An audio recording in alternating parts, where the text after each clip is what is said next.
जी हाँ, स्वागत है आपका।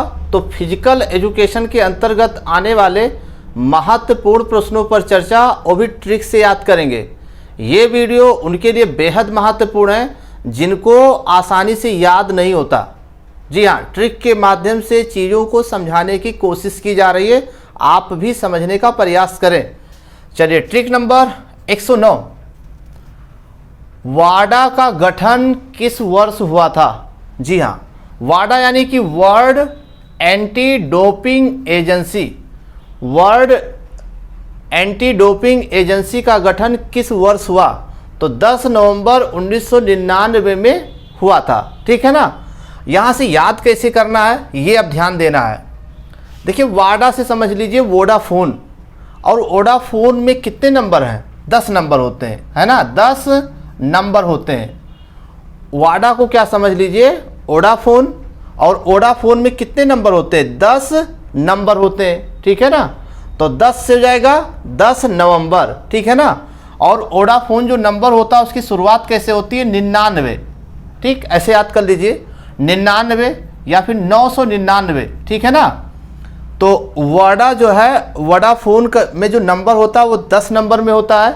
ठीक, और 10 नंबर होता है तो 10 नवंबर हो जाएगा। और जो नंबर होते हैं उसमें जो मोबाइल नंबर शुरुआत होते हैं वो 99 से शुरू होते हैं, इसलिए आप 1999 इसको याद कर लीजिए। बस ऐसे किसी तरीके से दिमाग में बैठा लीजिए। ठीक, तो वाडा का गठन 10 नवंबर 1999 में हुआ था। स्विट्जरलैंड लुसाने, स्विट्जरलैंड लुसाने में वाडा का गठन 10 नवंबर 1999 में हुआ था। ठीक है ना। और वाडा का मुख्यालय कनाडा मॉन्ट्रियल में है, जबकि वाडा के जो वर्तमान अध्यक्ष हैं वो है जॉन फाहे। ठीक, ये पॉइंट क्लियर हो गया। चलिए, ट्रिक नंबर या क्वेश्चन नंबर 98 देखिएगा। नाडा यानी कि नेशनल एंटी डोपिंग एजेंसी का गठन कब हुआ था?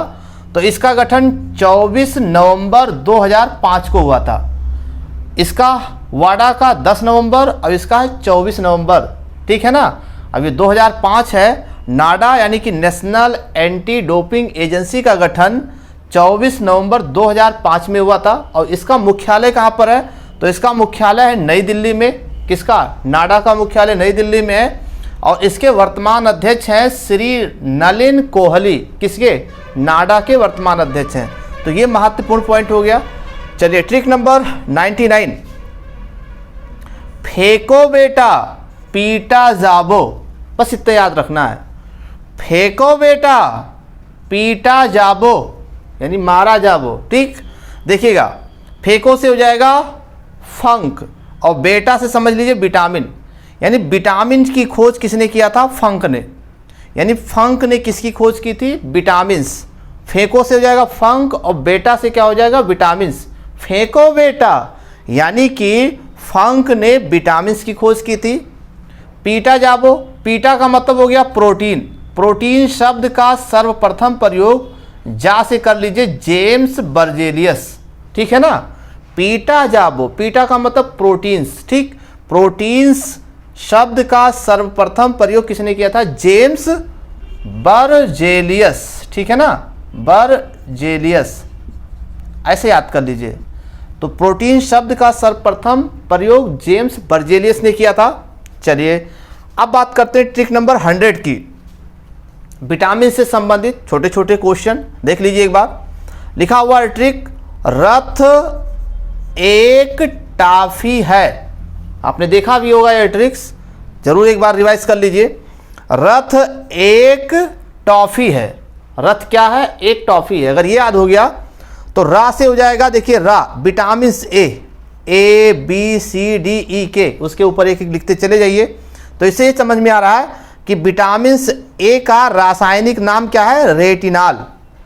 विटामिन ए का रासायनिक नाम क्या है? रेटिनॉल। ठीक, और विटामिन बी का रासायनिक नाम देखिए, था से क्या होगा? था से हो जाएगा थायमीन। ठीक, विटामिन सी का केमिकल नेम क्या है? Ascorbic acid. या फिर विटामिन डी का केमिकल नेम क्या है? कैल्सीफेरॉल। या फिर विटामिन ई का रासायनिक नाम क्या है? टोकोफेरॉल। टा से क्या समझना? टोकोफेरॉल। और विटामिन के का रासायनिक नाम क्या है? फिलोवी क्यूनोन्स। तो रथ एक टॉफी है, ऐसे याद कर लीजिए, ठीक है। अब देखिए विटामिन ए की कमी से क्या होती है, रतौंधी। रतौंधी किसे कहते हैं, कम प्रकाश में नहीं दिखता, ये नहीं कि केवल रात में नहीं दिखता, कम प्रकाश में नहीं दिखता। विटामिन ए का स्रोत क्या है ना, विटामिन ए का जो स्रोत है वो पीले फल, ठीक है ना, गाय का दूध पीजिए, सेब खाइए, विटामिन ए का स्रोत होगा। विटामिन बी थायमीन, ठीक, विटामिन बी का जो रासायनिक नाम है क्या है, वो थायमीन है। इसकी कमी से क्या होता है, बेरी बेरी रोग हो जाता है। और ए से हो जाएगा एस्कॉर्बिक एसिड, है ना। विटामिन सी की कमी से क्या हो जाता है, विटामिन सी की कमी से क्या होता है, मसूड़ों से खून आने लगता है, ठीक है ना। विटामिन सी का सबसे अच्छा स्रोत पता ही है आपको कि विटामिन सी का जो सबसे अच्छा स्रोत है वो आंवला। अगर ये बात की जाए विटामिन सी की खोज किसने किया था, ये होल लिखा हुआ है ना, ये होल है, ठीक, और होल को इसे कट कर दीजिए तो ये बन जाएगा होल कट, यानी ये विटामिन सी की खोज किसने किया था, होलकट ने किया था, ठीक, ऐसे ऐसे याद कर लीजिए। और देखिए विटामिन डी का रासायनिक नाम क्या है, कैल्सीफेरॉल। विटामिन डी का स्रोत क्या है, तो सबको पता है कि सूरज की किरणें विटामिन डी का सबसे उच्चतम स्रोत है। विटामिन ई टोकोफेरॉल, है ना। विटामिन ई का सबसे अच्छा स्रोत क्या है, विटामिन ए का सबसे अच्छा स्रोत है अंकुरित अनाज, ठीक है ना, और इसकी कमी से नपुंसकता हो जाता है। और विटामिन के का रासायनिक नाम क्या है, फिलोबिक्यूनोन्स, ठीक है ना, इसमें रक्त का थक्का नहीं जमता, ठीक है। और विटामिन के का स्रोत है चुकंदर खाइए, गाजर खाइए, ठीक, और यही टमाटर खाइए। तो ये हो गया इस तरीके से। चलिए अब बात करते हैं ट्रिक नंबर 101 की, ठीक, थोड़ा बड़ा है।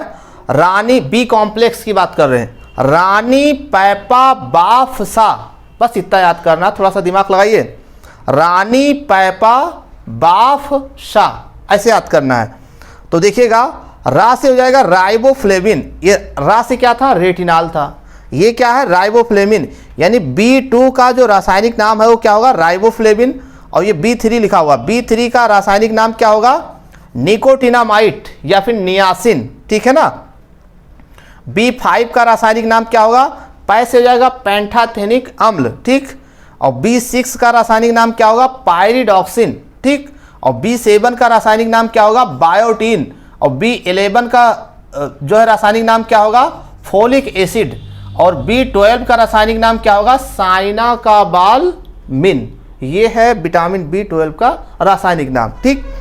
अब देखिएगा विटामिन B2 की कमी से त्वचा रोग होता है, और विटामिन B3 की कमी से भी त्वचा रोग होता है, ठीक, और विटामिन B5 की कमी से यानी पेंटाथेनिक अम्ल की कमी से बाल सफ़ेद हो जाता है, बाल गिरने लगता है, और B6 की कमी से, पायरिडॉक्सिन की कमी से एनीमिया रोग हो जाता है, खून की कमी हो जाती है, और B7 की कमी से बायोटीन, है ना, बायोटीन की कमी से क्या हो जाता है, लकवा और बाल गिरने लगता है।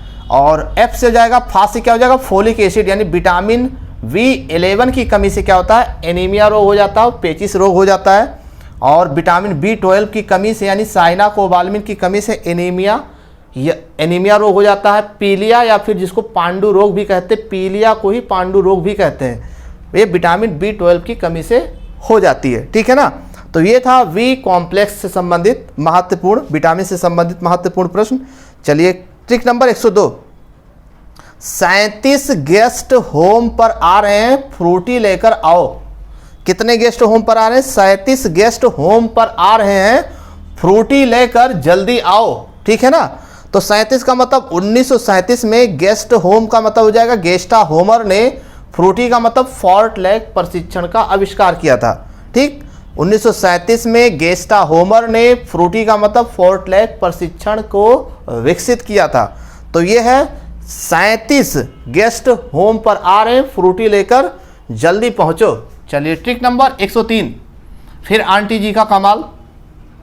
आंटी ने अंकल को 20 झाड़ू, ठीक है ना, मारकर शपथ दिलाया, कसम दिलाया कि दोबारा गलती मत करना। आंटी जी का तो जलवा कायम है, अंकल जी परेशान है बेचारे। आंटी ने अंकल को 20 झाड़ू मारा और 20 झाड़ू मारकर शपथ दिलाया, कसम दिलवाया कि अब दोबारा ये गलती मत करना, नहीं तो ठीक नहीं होगा, आपकी बार देखो क्या होता है। आंटी से हो जाएगा एंटवर्प बेल्जियम, ठीक है ना। एंटवर्प बेल्जियम में 1920 में सर्वप्रथम ओलंपिक झंडा फहराया गया। ठीक, फिर देखिएगा एंटवर्प बेल्जियम में ही सर्वप्रथम ओलंपिक शपथ ग्रहण हुआ। ठीक है ना, तो ये चीज़ें क्लियर हो गई है। एंटवर्प बेल्जियम में 1920 में सर्वप्रथम झाड़ू से क्या होगा, झंडा। ठीक है ना, तो किस ओलंपिक में सर्वप्रथम झंडा लहराया गया, फहराया गया, 1920 एंटवर्प। आंटी से समझना एंटवर्प, कई बार आप पढ़ चुके हैं, बार बार पढ़ते रहे ताकि गलती ना हो।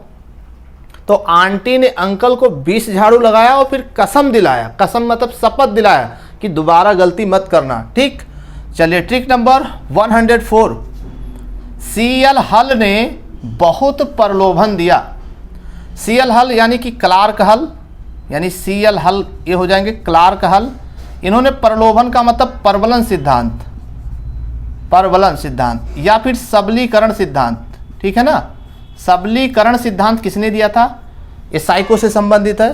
तो सीएल हल ने प्रबलन या सबलीकरण सिद्धांत दिया था। हल ने बहुत प्रलोभन दिया, इससे क्या होगा, सीएल हल ने प्रबलन या सबलीकरण सिद्धांत का प्रतिपादन किया था। ठीक, चलिए ट्रिक नंबर 105 की तरफ देखिए। जो पेरिकार्डियम वो है हृदय की थैली। ठीक, हृदय की थैली पेरिकार्डियम है। तो पेरिटोनियम क्या होगा, ये किडनी की थैली है। किडनी यानी वृक्क, वृक्क यानी गुर्दा, तीनों एक ही नाम है, किडनी, गुर्दा, वृक्क, ये तीनों एक ही है। तो पेरिटोनियम किसकी झिल्ली है, तो ये किडनी की झिल्ली है। पेरिकार्डियम किसकी झिल्ली है, ये हार्ट की झिल्ली है। ठीक, मेनिंजाइट किसकी झिल्ली है, ब्रेन की झिल्ली है। और प्लूरल मेम्ब्रेन ये किसकी झिल्ली है, लंग्स यानी कि फेफड़ा की झिल्ली है। तो ये महत्वपूर्ण पॉइंट मिल गया आपको एनाटॉमी के। चलिए ट्रिक नंबर 106, किसी ने उधार दिया था, तो लिया था उधार 1 हफ्ते के लिए। अब देखिए होता क्या है, हफ्ता से 10 दिन हो गया, 10 डेज हो गया, लेकिन अभी आपने उधार नहीं दिया। अगर दुश्मनी किसी से नहीं है तो उधार देके दुश्मनी ले सकते हो, है ना। उधार दीजिए फिर मांगना शुरू करिए, फिर आपसे ही दुश्मनी हो जाएगी। तो किसी ने उधार दिया कि 1 हफ्ते बाद मैं आपको वापस कर दूंगा। फिर क्या कह रहा है वो, देखिए हफ्ता से 10 डेज हो गया, लेकिन आपने अभी तक मेरा पैसा नहीं दिया। ठीक है ना, चलिए उधार लेने वाले को इंसान कभी नहीं भूलता है, उसको जरूर याद रखता है। ठीक है ना, चलिए हफ्ता मतलब क्या हो जाएगा, हेप्टाथलॉन। और हफ्ता में कितने दिन होते हैं, 7। हफ्ता से हो जाएगा हेप्टाथलॉन। हेप्टाथलॉन में कितने इवेंट्स होते हैं, 7 इवेंट होते हैं। हफ्ता में 1 हफ्ते में कितने दिन होते हैं, 7 होते हैं। तो हफ्ता से हो जाएगा हेप्टाथलॉन, और हफ्ता में 7 दिन होते हैं तो 7 इवेंट हो जाएंगे। सबको क्लियर था, कोई दिक्कत नहीं है। 10 डेज है ना, 10 इवेंट्स होते हैं डेकाथलॉन में। डेज का मतलब क्या हो जाएगा, डेकाथलॉन में कितने इवेंट्स होते हैं, 10 इवेंट्स होते हैं, और हेप्टाथलॉन में 7 होते हैं। ठीक, चलिए तो हफ्ता से 10 डेज हो गया, लेकिन अभी तक आपने पैसा नहीं दिया, अब तो दे दीजिए। चलिए ट्रिक नंबर 107 की तरफ। ठीक, सुबह सैफ को चाकू से मारो। ठीक है ना, सुबह सैफ को चाकू से मारो फूट जाए। सुबह सैफ को चाकू से मारो फूट जाए, अगर ये याद हो गया तो सुबह से जाएगा सुबर्तो कप, सैफ से जाएगा सैफ कप, को से जाएगा कोपा कप, चाकू से जाएगा चकोला कप, और माँ से क्या हो जाएगा मार्डेका कप, और रो से जाएगा रोवर्स कप, और फुट से हो जाएगा फुटबॉल। ये सभी कप फुटबॉल से संबंधित हैं। चलिए ट्रिक नंबर 108 की तरफ। मैं इटली में FB चलाऊंगा, फेसबुक है ना, बहुत सही। मैं इटली में FB चलाऊंगा, चलिए वहां कोई रोकने वाला नहीं होगा, खूब चलाइए। चलिए मैं से हो जाएगा मैक्सिको, ठीक है ना, इटली से हो जाएगा इटली, ठीक, F से हो जाएगा फ्रांस, और B से हो जाएगा ब्रिटेन। यानी मैक्सिको, इटली, फ्रांस, ब्रिटेन ये ऐसे देश हैं जो 2 बार फुटबॉल विश्व कप का आयोजन कर चुके हैं। ठीक, तो ये महत्वपूर्ण पॉइंट जो फिजिकल एजुकेशन के अंतर्गत आने वाले महत्वपूर्ण पॉइंट जो आपके पेपर के लिए बहुत उपयोगी है। हमारे वीडियोस को देखने के लिए आपको बहुत बहुत धन्यवाद। Best of luck.